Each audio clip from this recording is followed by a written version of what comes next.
Hey everybody, welcome to the podcast, Public Education, Who is Really in Charge? I'm David. And I'm Logan.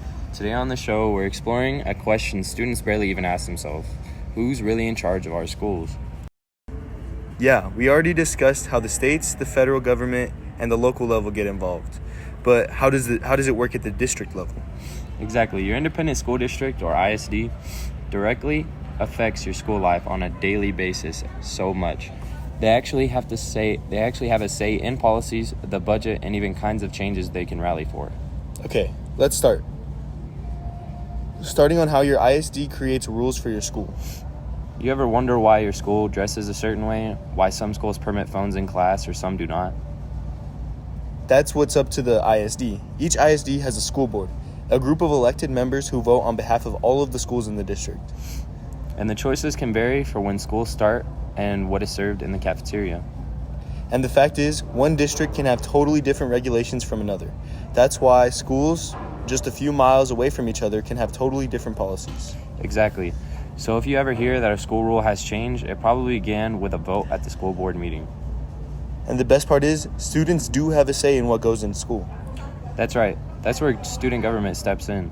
Though they do not always get the final say, they can appeal to school administrators or even to the school board. Have you ever gotten annoyed with the rule at school? Perhaps the dress code is unjust, or you wish that there was improved food in the school lunches? Student government is your best bet to get that done. And not small things either. Some student governments have accomplished such things as mental health days, improved Wi-Fi, or even later start school times.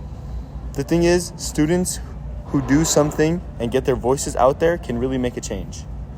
So you see something in your school that you wish were different. What do? You learn about the school board. ISDs have open meetings where anybody, yes, even students, can stand up and say something. Second, involve the student government. If your school has a student council, talk to them about the problem. They can complain to administrators or even the school board. And third, enlist other students in the effort. A lot of people complain. That's a lot harder for the district to ignore it. The bottom line, students are powerful. You just have to be proactive. So the next time you find yourself annoyed with something in school, keep in mind, it didn't just appear out of thin air. Your school district decided it, and it can be changed. And students even have a say in doing it. By student government addressing a board meeting or protesting with your classmates, you can mobilize for change. Thanks for listening to this Thanks for listening to this episode of our podcast. If you're enjoying this episode, reach out to us. We can keep dissecting from different levels of government and how it affects our schools. Well said. At the end of the day, we talked about the federal level, the state level, the local level, and the ISD level. Thank you for listening to our podcast. I'm Logan. And I'm David. Thank you.